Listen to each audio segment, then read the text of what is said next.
आपने जीएसटी में बांध के ऑटोनॉमी खत्म कर दी है स्टेट्स की, तो इससे थोड़ी ऑटोनॉमी मिल जाती है। प्रधानमंत्री कह रहे कि हमने 25 करोड़ लोगों को गरीबी की रेखा से ऊपर कर दिया, पर गरीबी की रेखा तो अति गरीब होता है। मोटे मोटे तौर पे ये कहा जा रहा है कि शायद 50 लाख लोगों के काम धंधे पे असर पड़ने वाला है। कि हमें एक तो इंटरनल मार्केट प्रोजेक्ट करना है और दूसरा टेक्नोलॉजी डेवलपमेंट, मतलब शिक्षा और आर एंड डी में हम बहुत कमजोर हैं। सैकड़ों हजारों केसेस कोर्ट में चल रहे हैं, सैकड़ों चेंजेस आपको जीएसटी में करने पड़े पिछले 8 साल में, क्योंकि इतनी परेशानियां आई, बार बार कटौती कर रहे हैं सब है। और काले धन की अर्थव्यवस्था तेज हो रही है, कि फेक कंपनी सेटअप हो रही हैं, ई वे बिल में चोरी हो रही है।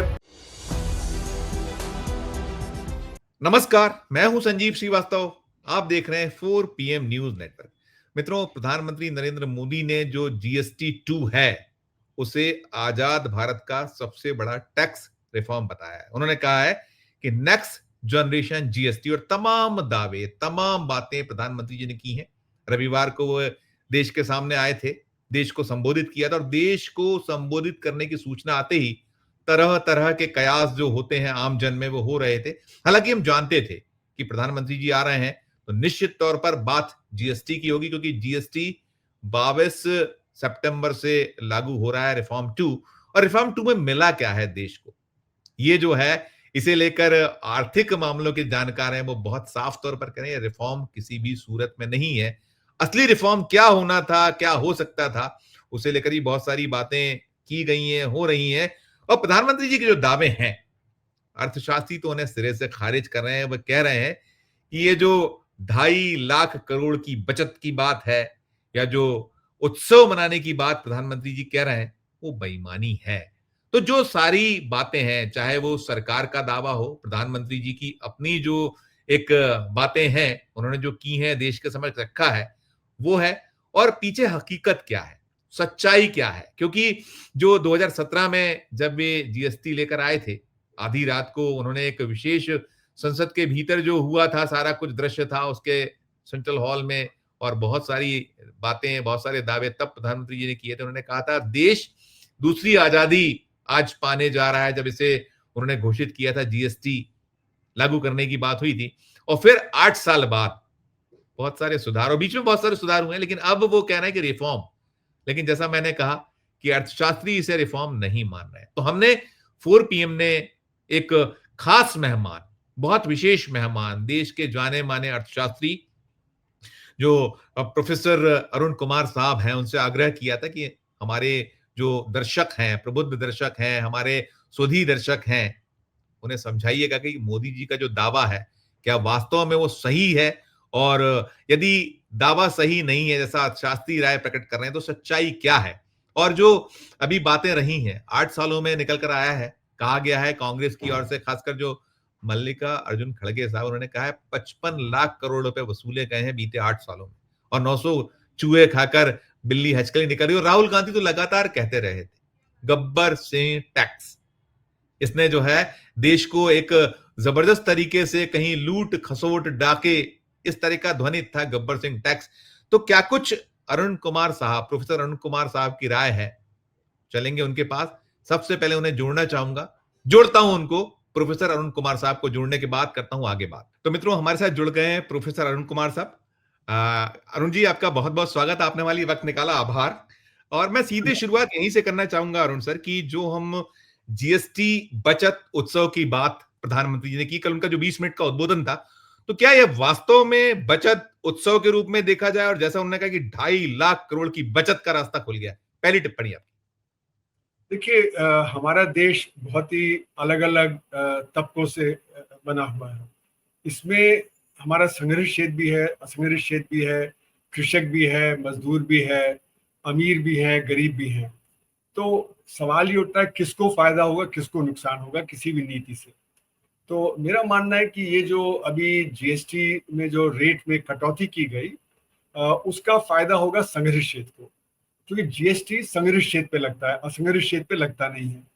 तो असंघर्ष क्षेत्र के दामों पे तो कोई असर पड़ेगा नहीं, और संघर्ष क्षेत्र के दाम है वो कम हो जाएंगे। तो जो हमारा असंघर्ष क्षेत्र है, जो असंघर्ष क्षेत्र से ही खरीदता है, जैसे कि आप आटा असंघर्ष क्षेत्र में चक्की से पिसवाते हैं, संघर्ष क्षेत्र वाला हो सकता है कि कोई आईटीसी का हो, किसी और कंपनी का आटा लेता हो, तो जो आटा जो पैकेट में लेगा उसका तो दाम कम हो जाएगा, लेकिन जो चक्की पे जाके लेगा उसका तो दाम कम नहीं होगा। तो इसलिए मेरा मानना है हमारे देश में 94% लोग असंगठित क्षेत्र में काम करते हैं, तो उनको थोड़ा बहुत फायदा हो सकता है कि वो कोई टूथपेस्ट खरीदते हो, कोई शैम्पू खरीदते हो, लेकिन उनको बहुत ज्यादा फायदा नहीं होगा। और जो हमारा संगठित क्षेत्र है उसको फायदा होगा। तो दूसरी बात क्या होगी कि जो हमारे जो दाम है असंगठित क्षेत्र के तो वहीं के वहीं रहेंगे, संगठित क्षेत्र के कम हो जाएंगे, तो डिमांड हमारी शिफ्ट हो जाएगी असंगठित क्षेत्र से संगठित क्षेत्र में। और ये सिलसिला शुरू हुआ नोटबंदी के समय से, कि नोटबंदी में असंगठित क्षेत्र पिट गया और फिर जो संगठित क्षेत्र आगे बढ़ गया। फिर जीएसटी जो लगाया तो उसमें भी यही हुआ, फिर अगले साल एनबीएफसी का क्राइसिस हुआ, और फिर चौथा हुआ पैंडेमिक। तो हमारी डिमांड शिफ्ट कर रही है असंगठित क्षेत्र से संगठित क्षेत्र पे। तो इसलिए मेरा मानना है कि असंगठित क्षेत्र को 10 से 12 लाख करोड़ रुपए का हर साल नुकसान हो रहा है, क्योंकि डिमांड उधर शिफ्ट कर रही है। तो इसलिए संगठित क्षेत्र तो अच्छा कर रहा है, लेकिन असंगठित क्षेत्र गिरावट पे है। तो इसका मतलब ये हुआ कि हमारी अर्थव्यवस्था 6.5% नहीं बढ़ रही, वो ज्यादा 1.5-2% की रफ्तार से बढ़ रही है। तो इसलिए अभी भी जो ये किया गया है उससे तो ये और ज्यादा परेशानी हो जाएगी कि असंगठित और संगठित के बीच की खाई और बढ़ जाएगी। कॉम्प्लिकेटेड हो रहा है, ऐसा लगता है कॉम्प्लिकेटेड हो रहा है और ज्यादा। नहीं, कॉम्प्लिकेटेड नहीं, सिंप्लीफाई तो हुआ है, क्योंकि अब आपने जो पहले रेट्स हुआ करते थे वो कम कर दिए।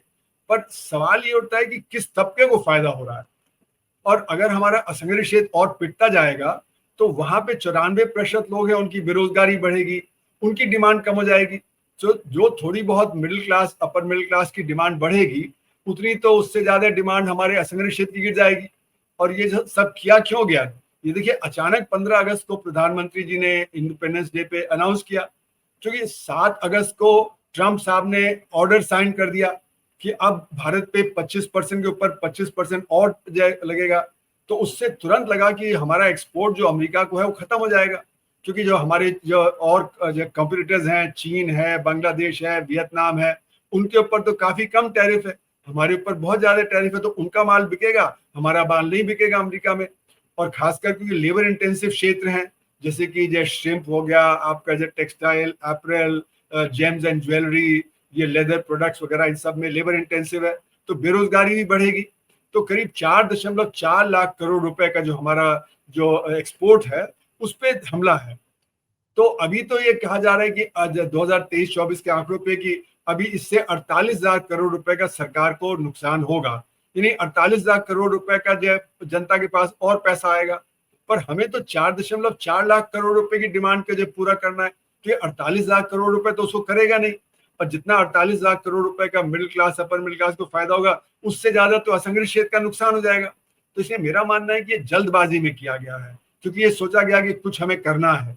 ये इसमें बहुत सारी पेचीदगियां हैं, वो पेचीदगियों की तरफ ध्यान नहीं दिया। जैसे कि 2017 में जब जीएसटी इंट्रोड्यूस किया, तब भी लोगों ने कहा था कि भाई थोड़ा एक्सपेरिमेंट कर लीजिए, देखिए कैसे चलता है, उसके बाद इंट्रोड्यूस करिएगा।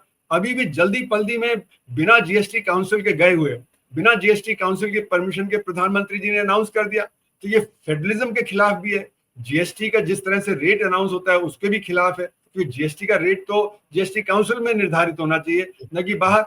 अब सवाल ये जरूर है कि जो ऑपोजिशन पार्टी उसको अपोज नहीं कर सकती थी, क्योंकि रेट कट करने की उनकी डिमांड थी, लेकिन उनका जो रेवेन्यू है उसका तो लॉस होगा ही। और जो रेवेन्यू का लॉस होगा तो उनके ऊपर ही भार पड़ता है। आप देखें, शिक्षा का, स्वास्थ्य का, रोजगार का, गरीबी का, सब उन्हीं के ऊपर भार पड़ता है। तो जब उनकी हालत और पतली होगी, और अभी तो सीएजी की रिपोर्ट आई, उसने दिखाया कि कितना ज्यादा जो लोग इनका जो स्टेट्स का डेट है, तो जब डेट होगा और ये और डेफिसिट बढ़ेगा तो और कटौती कर देंगे। दूसरी तरफ सेंट्रल गवर्नमेंट का भी जो कटौती होगी, तो सेंट्रल गवर्नमेंट कहाँ कटौती करती है? अक्सर वो भी कटौती करती है रोजगार पे, शिक्षा पे, स्वास्थ्य पे। तो जैसे कि रूरल एम्प्लॉयमेंट गारंटी स्कीम है, अब 3 साल से उसका बजट नहीं बढ़ रहा, तो इसका मतलब कि इन्फ्लेशन के कंपैरिजन में वो नहीं बढ़ रहा, तो जो उसमें गिरावट है। उसी तरह शिक्षा में है, स्वास्थ्य में है, एग्रीकल्चर डेवलपमेंट में है, रूरल डेवलपमेंट में है।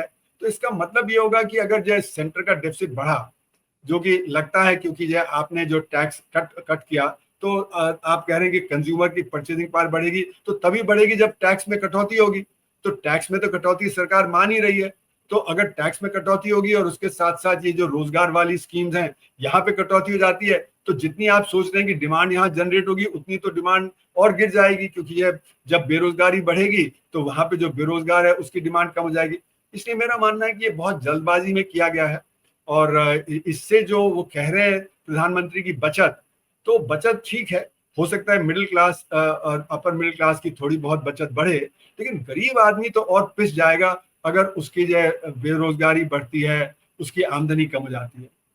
Right sir. नहीं अरुण सर, आपने जो कहा, हम लोग की चिंता इसी बात पे, आपने जो कहा, देखिए हमारा जो ट्रंप का टैरिफ का जो टेरर है, वो जो वॉर छेड़े हुए हम पर जितने वो सितम ढा रहे हैं मोदी जी के दोस्त होते हुए, सर हमने देखा कि देखिए आपने हीरा व्यापार लगभग लगभग ठप सा हो गया सूरत और उस पूरे क्षेत्र में। आपने दूसरा कहा तो आंध्र प्रदेश और उड़ीसा में वो पूरे बेरोजगारी की स्थिति में ठप है, टेक्सटाइल या ठप है। तो क्या आप अभी नंबर्स क्या देखते हैं आपकी, कितना नंबर होगा ये, अगर हम टुकड़े टुकड़े में भी देख लें? मैं अभी क्योंकि पता चला था कि आंध्र प्रदेश है या उड़ीसा है या दूसरे जो और स्टेट्स हैं जहां पर बिहार उत्तर प्रदेश के लोग रोजगार के लिए जाया करते थे, वहां तो लौटने का क्रम शुरू हो गया है, वो बेरोजगार आ गया, सड़क पर आ गए लगभग। उसको जी लेकर हाँ। एक हमारे दोस्तों को बताइए कि क्या पोजीशन है अलग अलग क्षेत्रों की। देखिए अभी इसका अनुमान लगाना बहुत मुश्किल है, क्योंकि देखिए जो जो व्यापारी होता है वो कोशिश करके कहीं ना कहीं बेचने की कोशिश करेगा। उसको मुश्किल आएगी, या वो अपना दाम कम करके कहीं और, जैसे ईयू में ट्राई करेगा, वो अफ्रीका में ट्राई करेगा, कह रहे हैं, लेकिन इतना आसान नहीं होता, क्योंकि मार्केट बिल्ड करना पड़ता है, सप्लाई चेन बिल्ड करनी पड़ती है, डीलरशिप बिल्ड करनी पड़ती है। तो अभी हम नहीं कह सकते कि कितना ज्यादा वो ठप होगा, कितना ज्यादा सरकार से जो इंटरेस्ट फ्री लोन मिलेगा या इंटरेस्ट कम पे लोन मिलेगा, जिससे कि वो कुछ रिटेन कर पाए। पर हाँ, ये अनुमान है कि 50 लाख लोगों के काम पे असर हो सकता है, अगर 50 बिलियन डॉलर का हमारा जो एक्सपोर्ट है उसमें कमी आती है। तो 50 लाख में कितने जो लोगों का जो कमी आएगी और किस किस क्षेत्र में आएगी, तुरंत आएगी या थोड़े रुक के आएगी, ये अनुमान लगाना बड़ा कठिन है। क्योंकि अभी तो पूरी तरह ये भी नहीं अनुमान लगा सकते कि जो जीएसटी में कटौती जो की गई है, उससे सरकार का कितना जो टैरिफ में कमी होगी, और जो टैरिफ उनका कम होगा, जो उनका रेवेन्यू कम होगा, तो अभी वो भी अनुमान लगाना बड़ा कठिन है। क्योंकि सरकार ने भी जो अनुमान दिया है वो 2023-24 के आंकड़ों के आधार पर दिया है। और सरकार ने क्या किया है पिछले 20 साल से, कि वो डिसएग्रीगेटेड डेटा नहीं देती है कि वो किस क्षेत्र से कितना टैक्स उठा रही है, मतलब टेक्सटाइल से कितना ले रही है, लेदर गुड से कितना ले रही है, जेम्स ज्वेलरी से कितना ले रही है, उसका अलग अलग डेटा ही नहीं देते हैं वो, कि कितना उनको वहां से टैक्स मिल रहा है। पहले दिया करते थे कस्टम्स में कितना आ रहा है, एक्साइज में कितना आ रहा है, अब वो बंद कर दिया है। तो इसलिए बाहर से बैठ के अनुमान लगाना मुश्किल है, कि जब तक सरकार वो डेटा नहीं देती है तब तक अनुमान लगाना मुश्किल है। लेकिन मोटे मोटे तौर पे ये कहा जा रहा है कि शायद 50 लाख लोगों के काम धंधे पे असर पड़ने वाला है। राइट।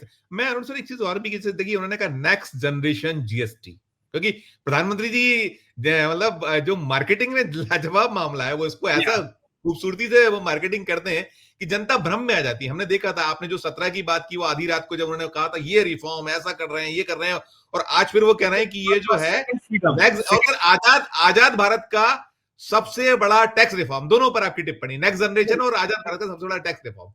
तो उन्होंने कहा था कि ये सेकेंड फ्रीडम, जब उन्होंने जुलाई 2017 में इंट्रोड्यूस किया, तो उसको फ्रीडम में जो कन्वर्ट किया, और इसलिए कहा कि अब सारा देश यूनिफाई हो गया, सब एक मार्केट हो गया। इतनी बड़ी बड़ी बातें कही। उन्होंने कहा कि जो जीडीपी में ग्रोथ हो जाएगी, दाम कम हो जाएंगे, ब्लैक इनकम जनरेशन कम हो जाएगा, उनमें से कुछ भी नहीं हुआ।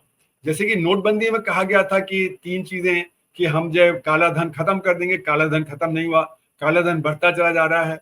उसी तरह से जैसे उन्होंने कहा कि हम टेररिज्म को, जो है फाइनेंसिंग को खत्म कर देंगे, वो नहीं हुआ, टेररिज्म चलता जा रहा है। काउंटरफीट करेंसी के 2000 नए नोट तो जो नोटबंदी के दौरान ही 10 दिन में निकल आए, क्योंकि जो काउंटरफीट करेंसी है वो तो एक स्टेट एक्टर जो करता है, तो स्टेट एक्टर को जो करना, वो इंक और पेपर करना इतना मुश्किल नहीं है। तो इसलिए जो उन्होंने प्रॉमिस किया था वो कुछ नहीं हुआ। इसलिए मेरा मानना है ये रिफॉर्म नहीं है, ये एक्चुअली सिर्फ रेट कट है। इसमें भी जो रेट कट है, इसमें भी कॉम्प्लिकेशन कई तरह के हैं, जैसे कि इसमें 0 भी है, 5 भी है, 18 भी है, 40 भी है। तो मेरा मानना है कि जो उन्होंने प्रॉमिस किया है वो पहले भी नहीं फुलफिल हुआ, डिमोनेटाइजेशन वगैरह में, और जीएसटी का जब इंट्रोड्यूस किया गया, तो इसलिए मैं इसको रिफॉर्म नहीं मानता। मैं ये मानता हूँ कि सिर्फ रेट कट है, और वो भी पैनिक में किया गया, क्योंकि जो ट्रम्प साहब ने वहां पे जो कदम उठाए, और वो कदम उठाते चले जा रहे हैं।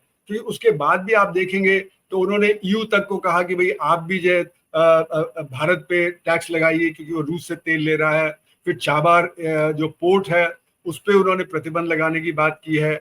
अब उन्होंने H1B वीजा के ऊपर ये करना, तो एक के बाद एक वो कदम उठाते चले जा रहे हैं। वो बहुत ट्रांजैक्शनल व्यक्ति हैं, वो सिर्फ ये दोस्ती वगैरह नहीं देखते, वो नेशनल इंटरेस्ट है उनका। तो स्लोगन है मेक अमेरिका ग्रेट अगेन, जैसे हमारा मेक इंडिया ग्रेट है तो उनका मेक अमेरिका ग्रेट। हालांकि अगेन कहना मुश्किल है क्योंकि वो तो अमेरिका तो ग्रेट है ही, वो तो टेक्नोलॉजिकली सबसे powerful, financially powerful, militarily powerful, तो अगेन का कोई मतलब नहीं।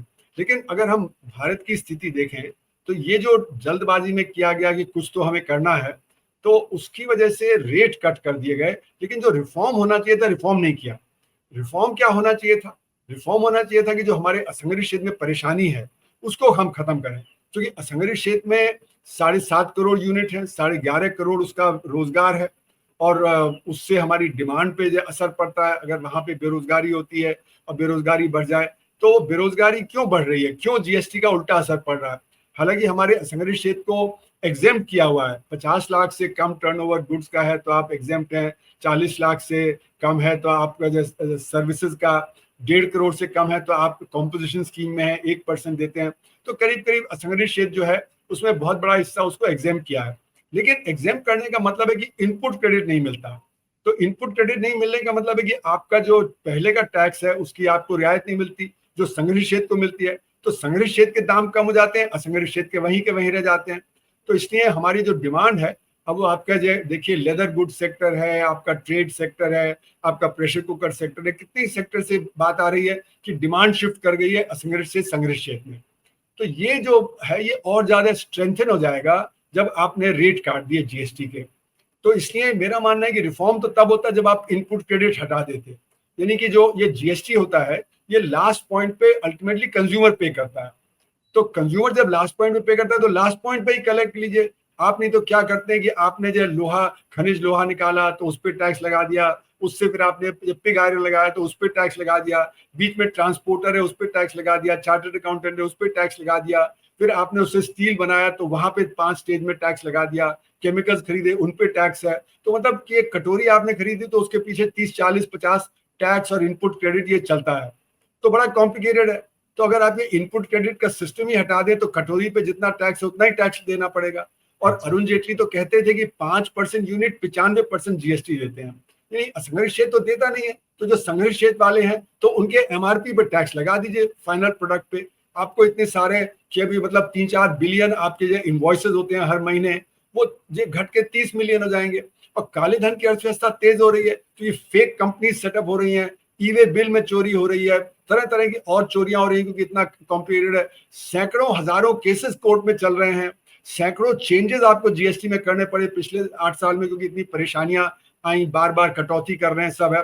तो इतना कॉम्प्लिकेटेड जो स्ट्रक्चर है वो भारत में नहीं चल सकता है, और किसी और दूसरे देश में इतना बड़ा असंगठित क्षेत्र है भी नहीं। लोग कहते हैं 160 कंट्री में वैट और जीएसटी है। मैं कहता हूँ कि किसी और देश में 94% लोग असंगठित क्षेत्र में काम नहीं करते।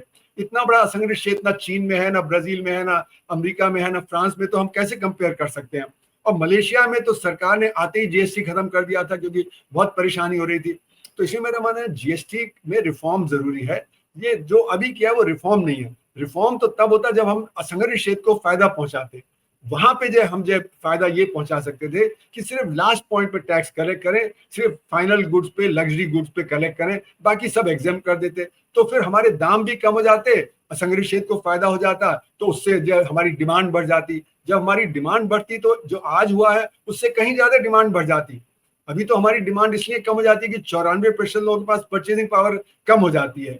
तो 94% की अगर आप परचेजिंग पावर बढ़ाएंगे तो उससे फायदा होगा। तो जैसे माइक्रो सेक्टर है उसमें 11.5 करोड़ लोग काम करते हैं, आपका कृषि है उसमें 8 करोड़ से 11 करोड़ के बीच का आकलन है कि इतने किसान हैं जो छोटे और बहुत ही छोटे और मझौले किसान हैं। जब इनके हाथ में 20-22 करोड़ लोगों के हाथ में अतिरिक्त परचेजिंग पावर आएगी तभी तो अर्थव्यवस्था तेजी पे आएगी।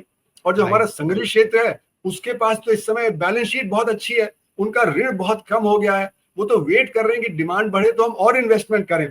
तो हमारे कैपेसिटी यूटिलाइजेशन का जो डेटा आरबीआई से आता है वो दिखा रहा है कि हमारा कैपेसिटी यूटिलाइजेशन तो 70 और 75 के बीच में ही घूम रहा है पिछले 8-9 साल से। तो उस स्थिति में बहुत ज्यादा इन्वेस्टमेंट नहीं होगा। सरकार बार बार कह रही है कि हम पब्लिक सेक्टर इन्वेस्टमेंट बढ़ा रहे हैं, प्राइवेट सेक्टर इन्वेस्टमेंट नहीं बढ़ा रहा। वो कह रहे हैं कि जी डिमांड जब हमारी कम होगी तो हम कैसे इन्वेस्टमेंट और बढ़ाएंगे। तो अगर हम असंगठित क्षेत्र को लेके बॉटम अप अप्रोच से करेंगे तो संगठित क्षेत्र भी अच्छा करेगा, असंगठित क्षेत्र भी अच्छा करेगा, तो ये रिफॉर्म होगा। नहीं, बिल्कुल बिल्कुल, आप सही में, मुझे लगता है अगर उसको एक लाइन में समझना चाहे तो शायद जुमलेबाजी है कुल मिला के, अब तक का जो पूरे का पूरा है वो नहीं है, वो जो आप कह रहे हैं कि आपको जो देना चाहिए नहीं। और मैं दूसरा सर पूछना चाहूंगा कि ये जो दावा है स्वदेशी मजबूत होगा और एमएसएमई को बहुत फायदा होगा, छोटे छोटे नोट से, क्योंकि मेरा वक्त की कमी है, आप छोटे छोटे नोट करिएगा तो मैं बहुत अच्छे से एक दो तीन चार सवाल करना है तो प्लीज। देखिए ऐसा है कि अभी हमारा अर्थव्यवस्था खुल गई 1991 के बाद, तो हमारा उस समय 7-8% एक्सपोर्ट इंपोर्ट जीडीपी रेशियो होता था, वो 19-20 बीच में 23 तक पहुंच गया था। तो अब हमारे पास बहुत सारा सामान बाहर से आता है और बहुत सारा हमारा सामान बाहर जाता है। तो आत्मनिर्भरता का मतलब होगा कि हम हाई टेक्नोलॉजी और इंटरमीडिएट टेक्नोलॉजी इसमें आगे तरक्की करें, जिससे कि हम बैलेंस ट्रेड कर सकें। अभी तो हम चीन के साथ $100 बिलियन का ट्रेड डेफिसिट है, उनसे हाई टेक आइटम भी आते हैं, लो टेक आइटम भी आते हैं, वहां से गणेश की मूर्ति, दिवाली की लाइट, पिचकारी भी आती है, एपीआई भी आता है, इलेक्ट्रॉनिक कंपोनेंट भी आता है, ऑटोमोबाइल कंपोनेंट वगैरह आता है, वो हमारे यहाँ फैक्ट्री आगे सेटअप कर रहे हैं।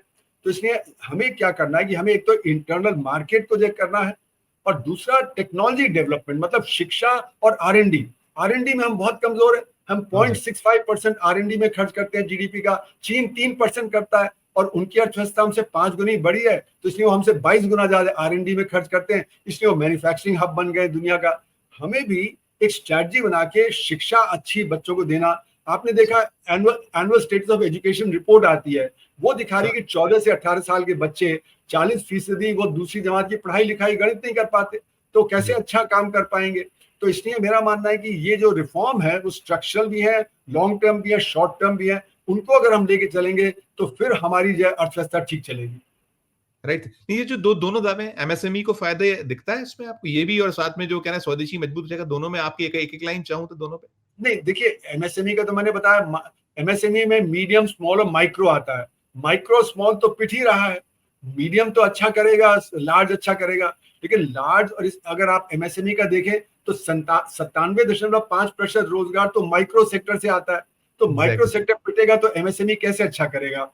तो इसलिए हमें माइक्रो सेक्टर को जब मदद देनी पड़ेगी, तभी जाके कुछ चीज बेहतर होगी। राइट। अच्छा सर, इसमें जैसे हम अगर इसको पॉलिटिकल एंगल थोड़ा देखें, जैसे मल्लिकार्जुन खड़गे जी का एक ऐसा वो आया है, उन्होंने कहा कि 900 चूहे खा के बिल्ली हज को चली, एक उनका ये टिप्पणी। और दूसरा उन्होंने कहा है कि ये जो 2.5 लाख करोड़ के बचत की बात को कहीं उन्होंने कहा है, और साथ में उन्होंने कहा है कि 8 सालों में 55 लाख करोड़ गब्बर सिंह टैक्स से अर्जित किए गए। तो अब क्या ये जो है, मोदी जी तो कह रहे हैं कि ये मतलब आजाद भारत का सबसे बड़ा टैक्स रिफॉर्म, तो अब क्या कुछ जो, अगर इस एंगल को देख के बात करें तो आप क्या देखते पाते हैं इसको? देखिए ऐसा है कि जो इनडायरेक्ट टैक्स तो हमारा सबसे बड़ा हिस्सा होता ही था, मतलब जो 17% हमारा जो इनडायरेक्ट टैक्स आता था, उसमें से 11% आता था इनडायरेक्ट टैक्स से और 6% आता था डायरेक्ट टैक्स से, है ना। और अभी भी करीब करीब वही स्थिति है। तो इतना टैक्स तो कलेक्ट करना ही पड़ेगा, नहीं तो हम शिक्षा, स्वास्थ्य वगैरह को कैसे जब फाइनेंस करेंगे। तो उसमें तो मेरा मानना है कि 55 लाख करोड़ रुपए या 60 लाख करोड़ जो भी इकट्ठा किया, वो तो हमारे जो उसमें गया। लेकिन सवाल ये नहीं है, सवाल ये कि किस प्रकार से आप टैक्स कलेक्ट करेंगे जिससे कि जनता को फायदा हो। जनता को फायदा तब होगा जब हम डायरेक्ट टैक्स इकट्ठा ज्यादा करेंगे, इनडायरेक्ट टैक्स कम करेंगे। तो इनडायरेक्ट टैक्स कम करने का जब मंशा होनी चाहिए, क्योंकि जब डायरेक्ट टैक्स में हम wealth tax, state duty, corporate tax, income tax इनको बढ़ाएंगे, तभी हम इनडायरेक्ट टैक्स कम कर पाएंगे, नहीं तो हमारा डेफिसिट बढ़ जाएगा। तो इसलिए ये जो रिफॉर्म होना चाहिए वो डायरेक्ट टैक्स की तरफ हमारा झुकाव होना चाहिए, इनडायरेक्ट टैक्स कम करें, खासकर जो आम आदमी के कंजम्पशन की चीजें हैं उन पे तो बिल्कुल ही नहीं करें। अच्छा होता क्या है कि इनडायरेक्ट टैक्स में आप टैक्स कहीं लगाते हैं, उसका असर कहीं पड़ता है। जैसे गेहूं है, उस पे इनडायरेक्ट टैक्स नहीं है, उस पे जीएसटी नहीं है, लेकिन क्योंकि आपका ट्रक पे है और डीजल पे है, तो जब आप गेहूं को ट्रांसपोर्ट करेंगे तो उसका कॉस्ट बढ़ जाएगा। तो जो आपने यहाँ लगाया जो ट्रांसपोर्ट करने में, डीजल में, तो उसका भी जो असर पड़ता है गेहूं पे। तो इसलिए मेरा मानना है कि जब ये जो एसेंशियल चीजें हैं, जो इनपुट्स हैं, इन पे हट जाएगा टैक्स। इसलिए मैंने कहा फाइनल प्रोडक्ट पे सिर्फ होना चाहिए, जो इंटरमीडिएट और वो प्राइमरी गुड्स है उन पे नहीं होना चाहिए। तो ये सारा चीज खत्म होगा। तो रिफॉर्म तो तभी मैं मानूंगा जब हम इनडायरेक्ट टैक्स से डायरेक्ट टैक्स में जाएंगे, और जो जीएसटी है वो सिर्फ फाइनल प्रोडक्ट, लग्जरी प्रोडक्ट पे होगा, तभी जाके रिफॉर्म होगा। रिफॉर्म होगा, बिल्कुल। सर जो आप अभी बात कर रहे थे, मैं उसमें और तफसील से थोड़ा सा एक चाहूंगा कि उसमें आप और जितना 2-3-4 लाइनें बताइए। हम आय तो बढ़ा ही नहीं पा रहे। आपने हालांकि कहा है पहले भी कि हमारी आय तो बढ़ नहीं रही है, तो फिर ये इन चीजों का कहाँ आप जो करो कि मार्केट कहाँ सर्वाइव करेगा? नहीं, ऐसा नहीं कि आय नहीं, हमारा जीडीपी बढ़ रहा है, प्रति व्यक्ति जीडीपी भी बढ़ रहा है, पर लेकिन किसका बढ़ रहा है? संगठित क्षेत्र का। असंगठित क्षेत्र में गिरावट है। असंगठित क्षेत्र को 10 से 12 लाख करोड़ रुपए की गिरावट है। तो जो हमें बढ़त दिखाई दे रही है 6.5%, तो इसलिए अगर ऑफिशियल आंकड़ों से जाए तो अर्थव्यवस्था बहुत तेजी से जा रही है, 6.5% जा रही है, प्रति व्यक्ति आय भी बढ़ रही है। लेकिन वो आंकड़ा सिर्फ संगठित क्षेत्र का है, वो संग्रहित असंगठित क्षेत्र क्षेत्र का आंकड़ा नहीं है। तो वो 6% लोगों का आंकड़ा है, वो 94% का आंकड़ा नहीं है। 94% तो परेशानी बढ़ रही है। इसीलिए हमको 5 किलो राशन मुफ्त में देना पड़ रहा है, चाहे कि लोग उसमें करप्शन भी मानते हैं, धांधलेबाजी भी मानते हैं, पर फिर भी सरकार को देना पड़ रहा है, क्योंकि इसके बिना उनको लगता है कि स्थिति और बिगड़ जाएगी। फिर और तरह की सब्सिडी की भी बात है। फिर आज अगर आप देखें तो जो फ्रीबीज की भी बात है कि हर इलेक्शन में, क्योंकि जनता को लगता है कि उनको कुछ मिल नहीं रहा। टॉप डाउन अप्रोच में क्या है कि जनता के पास रिस्क नहीं जाता, तो जनता कह रही है तो हम कभी फ्री बस टिकट दे रहे हैं, कभी लैपटॉप दे रहे हैं, कभी साइकिल दे रहे हैं, कभी कुछ और दे रहे हैं। तो हमें पता है कि लोअर लेवल पे जो है जनता वो बहुत परेशान है। फिर प्रधानमंत्री कहने कि हमने 25 करोड़ लोगों को गरीबी की रेखा से ऊपर कर दिया, पर गरीबी की रेखा तो अति गरीब होता है। जो गरीब की रेखा वो गरीब नहीं है। अगर आपके अति गरीब की जो रेखा है उससे आपका 20 या 30 रुपए प्रतिदिन का जो बढ़त भी हो जाए, तो उसका मतलब ये नहीं आप अमीर हो गए, उसका मतलब ये नहीं कि आप मिडिल क्लास हो गए। उन्होंने इसको संज्ञा दे दी न्यू मिडिल क्लास। ये न्यू मिडिल क्लास नहीं है। अगर आप दिल्ली का सोशियो इकोनॉमिक सर्वे देखें 2018 का, तो उसमें ये मिलता है कि 25,000 रुपए प्रति माह से खर्च करने वाले दिल्ली के जो फैमिलीज है वो 90% फैमिलीज है, और 98% 50,000 रुपए से कम खर्च करते हैं। और क्योंकि दिल्ली की प्रति व्यक्ति आय 3 गुना है, तो अगर आप 25,000 को जो नापे तो वो करीब 9,000 पड़ेगी, और जो 50,000 है वो करीब आपके जो 18,000 पड़ेगी। तो 9,000 की आमदनी अगर प्रति व्यक्ति है देश में, और 90% लोगों की, तो गरीब है। तो इसका मेरा मानना है कि अति गरीब हो सकता है कि जब आपके 20% हो, लेकिन 70% तो फिर भी गरीब है। तो इसलिए गरीब से आपने उसको मिडिल क्लास में नहीं लाया। तो इसलिए ये मेरा मानना है कि जो सरकार जो आंकड़े दे रही है, एक तो उसमें गड़बड़ी है कि वो कहते हैं अब हम चौथी बड़ी अर्थव्यवस्था हो गए, लेकिन अगर पिछले 9 साल से हम 1.5-2% पे बढ़ रहे हैं, तो अभी हम 3.8 ट्रिलियन डॉलर के नहीं हुए, अभी हम 2.5 ट्रिलियन है। यानी कि हम चौथी बड़ी अर्थव्यवस्था नहीं, 7वीं बड़ी अर्थव्यवस्था अभी है।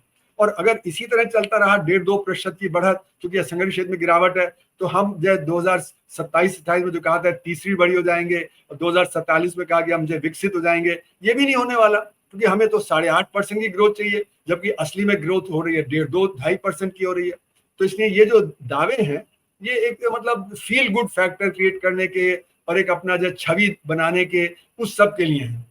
Right sir. जो आ रही दिवाली, तो अभी शायद दिवाली पे जैसा इनकी शैली है आदरणीय प्रधानमंत्री जी की, माननीय प्रधानमंत्री जी की, वो जो करते हैं कि मार्केटिंग और तमाम होता है, अब मार्केटिंग शुरू हो गई थी। मैंने यशवंत सिन्हा जी का इंटरव्यू पिछले दिनों किया था, जीएसटी रिफॉर्म्स की बात हुई थी, तो उन्होंने कहा था संजीव देखिएगा कि कुछ दिन बाद ये होगा कि अपने दुकानों पे फोटो लगाओ, एक गन पॉइंट जैसी उन्होंने शब्द इस्तेमाल किया, थोड़ा हार्ड था वो। और सर ही देख रहे हैं, हमने आज देखा, मैंने अखबार आज रंगे पड़े हैं अखबार की, जो सेक्टर है हर कि मोदी जी का रिफॉर्म, मोदी जी का रिफॉर्म। तो ये भी कहीं भ्रम में डालने वाली स्थिति है। जी हाँ, 3-4 दिन से आप देखेंगे तो अखबार भरे पड़े हैं। वो आज ही नहीं, वो तो भरे पड़े हैं। इतवार का आप खोल के देखिए, उसमें तो आधे से ज्यादा पेज तो इसी के मोदी जी की तस्वीर के साथ ये सब दिखाया जा रहा है ना। और होगा भी। देखिए, ऐसा है कि लोगों ने अपना सेल रोक दिया, मतलब परचेज करना। कारों का पता था कि ये दाम 22 के बाद बढ़ जाएंगे। इंश्योरेंस का पता है कि वो 22 की तारीख के बाद आपका जो कम हो जाएगा। तो जो पिछले 1 महीने सेल काफी कम हुआ, वो एफएमसीजी गुड्स का भी हुआ, बाकी चीजों का भी, जो पोस्टपोन हो सकते थे सब पोस्टपोन हुआ। तो वो सब अब अगले 1 महीने में होगा।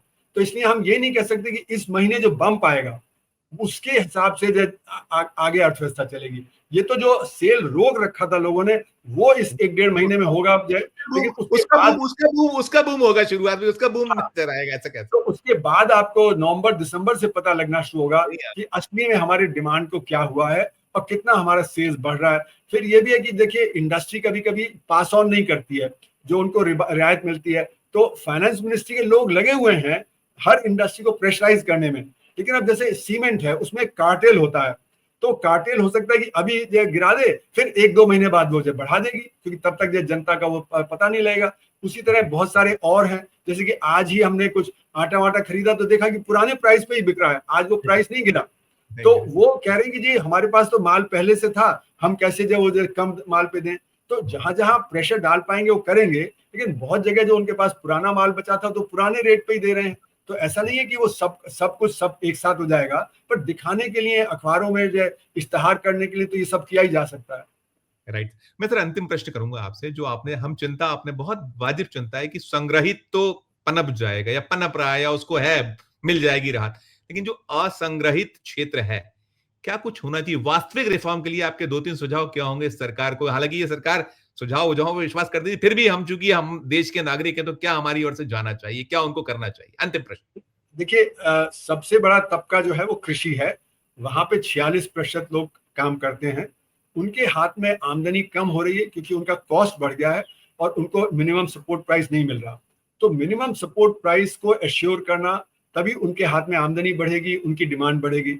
जब उनकी डिमांड बढ़ेगी तो हर गांव में डिमांड बढ़ेगी, तो माइक्रो सेक्टर और स्मॉल सेक्टर जो गांव गांव में है वो पनपेगा। तो इसलिए मेरा मानना है कि सबसे पहले तो वो करना चाहिए। दूसरा, जो हमारा एमएसएमई सेक्टर है उसमें माइक्रो अलग कर देना चाहिए, स्मॉल और मीडियम को अलग कर देना चाहिए, क्योंकि माइक्रो की जो परेशानी है वो अलग है और जो मीडियम सेक्टर है वो तो सारे जो फायदे उठा ही लेता है। तो इसलिए हमें माइक्रो के लिए अलग से नीति बनानी पड़ेगी। तीसरी बात ये कि माइक्रो बहुत छोटा है, तो ये करीब 7.5 करोड़ यूनिट में 11.5 करोड़ लोग काम करते हैं, तो एवरेज में 1.7 व्यक्ति काम करता है। तो वो ऑर्गेनाइज नहीं हो सकता। उसको ऑर्गेनाइज करने के लिए कोऑपरेटिव बना दीजिए, जैसे भदोई में कारपेट है, अलीगढ़ में जैसे कि ब्रास है, खुर्जा में जैसे कि आपका पॉटरी है, लुधियाना में होजियरी है, आपका जो इच्छल करंजी में टेक्सटाइल है, तिरपुर में आपका जो अप्रैल टेक्सटाइल है।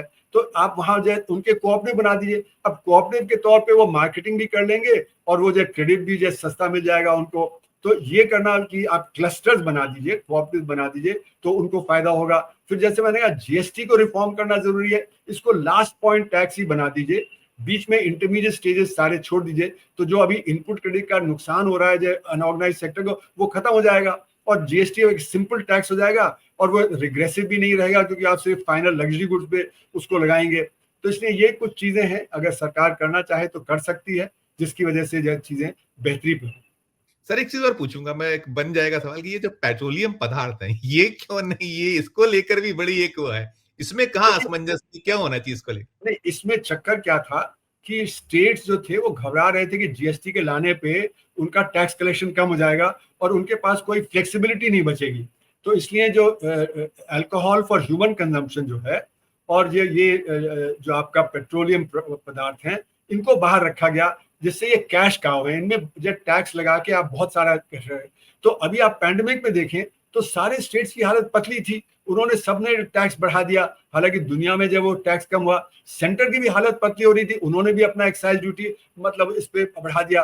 तो ये जो कैश काउ है, इसको अगर आप जीएसटी में ले आएंगे तो स्टेट्स की जो फ्लेक्सिबिलिटी है वो और कम हो जाएगी। और अभी भी फ्लेक्सिबिलिटी जो होनी चाहिए, एक हम लोग फेडरलिज्म है हमारा, क्योंकि हमारे जो यूनियन ऑफ स्टेट्स है, मतलब जो तमिलनाडु की परेशानी है वो जम्मू कश्मीर की नहीं है, जो हमारे गुजरात की परेशानी है या जो खुशहाली है वो असम में नहीं है। तो हर एक स्टेट अलग अलग है, इसलिए फेडरलिज्म बहुत जरूरी है, ऑटोनॉमी देना बहुत जरूरी है। आपने जीएसटी में बांध के ऑटोनॉमी खत्म कर दी है स्टेट्स की, तो इससे थोड़ी ऑटोनॉमी मिल जाती है कि उनको अगर रिसोर्सेज रेज करने हैं तो रेज करें। तो इसलिए मेरा मानना है कि ये जब तक कि हमारे जो बाकी रिसोर्सेज डायरेक्ट टैक्सेस अगर उससे हम ज्यादा इकट्ठा करने लगे तो फिर फायदा होगा। और सेंटर ने एक और जब मजाक किया, उन्होंने सेस लगा के जो टैक्स इकट्ठा करना शुरू कर दिया। तो जो फाइनेंस कमीशन ने कहा था 41% जाना चाहिए, वो 33-34% ही जा रहा था। तो स्टेट्स को तो और नुकसान हो गया, इसीलिए स्टेट्स के डेफिसिट बढ़ गया। तो जब स्टेट्स का डेफिसिट बढ़ गया तो जो स्टेट्स की रिस्पॉन्सिबिलिटी है, शिक्षा, स्वास्थ्य, रोजगार वगैरह वगैरह, तो वो उसमें जो खर्च नहीं कर पा रहे हैं, तो और वो उनका डेट बढ़ता चला जा रहा है। तो इसलिए मेरा मानना है कि ये रिफॉर्म तो होगा जब आप डायरेक्ट टैक्स से इकट्ठा करके इनडायरेक्ट टैक्स कम करेंगे और स्टेट्स को ट्रांसफर ज्यादा करेंगे। इसलिए स्टेट्स की डिमांड है फाइनेंस कमीशन से कि 41% नहीं, कम से कम 50% आना चाहिए। तो फिर पता है उनको कि सरकार जो और कुछ गड़बड़ करेगी सेस वगैरह लगा के, तो 50% आएगा तो उनके पास ज्यादा पैसा आएगा, तो फिर उनकी हालत थोड़ी बेहतर होगी। और जो उन्हीं का दायित्व बनता है शिक्षा में, स्वास्थ्य में, इन सब चीजों में, तो ये बेहतरी पे आएंगे फिर देश भर में। Right sir. अरुण सर, आपने हमें बहुत कीमती अपना वक्त दिया और हमारे दर्शकों को समझाया और हमारा भी ज्ञान बढ़ाया। बहुत बहुत शुक्रिया, बहुत बहुत आभार, धन्यवाद। फिर हम आपको जोड़ेंगे। बहुत शुक्रिया, बहुत शुक्रिया, धन्यवाद, नमस्ते। तो मित्रों, आप अरुण कुमार साहब को सुन रहे थे। अरुण कुमार साहब ने बहुत स्पष्ट तरीके से बता दिए कि जो दावा है प्रधानमंत्री नरेंद्र मोदी जी का, ये वास्तविक रिफॉर्म नहीं। और वास्तविक रिफॉर्म कैसे होगा इसे भी उन्होंने स्पष्ट कर दिया है। इस चर्चा में इतना ही मित्रों, आगे हम और भी इससे जुड़े जो होंगे आपके समाधान, जो आपकी शंकाएं, उसका करने की कोशिश करेंगे। और आपकी अपनी पूरी इस चर्चा को सुनने का क्या राय है हमारे इस वीडियो के कमेंट बॉक्स में जाकर जरूर प्रकट कीजिएगा। और हमारी ये चर्चा अच्छी लगे तो चैनल को लाइक कीजिएगा, सब्सक्राइब कीजिएगा, ज्वाइन का बटन दबाइएगा तो हमारी हौसला अफजाई होगी। प्यार और स्नेह रखिए और देखते रहिए 4 PM न्यूज नेटवर्क। धन्यवाद, नमस्कार।